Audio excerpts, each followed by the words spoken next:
Okay, so now that you've mastered prime factorization, let's actually put it to use. For example, simplifying an expression like the square root of 180, which is not a perfect square and results in a decimal answer.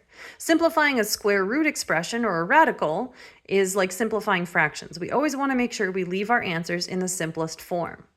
Now the number 180 can be prime factorized. We do this by drawing our vertical line and writing only prime numbers on the right-hand side as we go through and divide. 180 is divisible by 2, leaving us with 90. Once again, 90 is divisible by 2, leaving us with 45. 45 is divisible by 5, leaving us with 9. 9 is divisible by 3, leaving us with 3. And remember, our goal is to end on a 1, so we're going to divide by that final 3 one more time. This gives us a list of all of the prime factors of the number 180. But remember, we are taking the square root of 180, which means that there's a little index of the number 2 sitting there. We are looking for squares, or we're looking for pairs of numbers. And on our right-hand side, we can see that we have a pair of 2s, and we have a pair of 3s.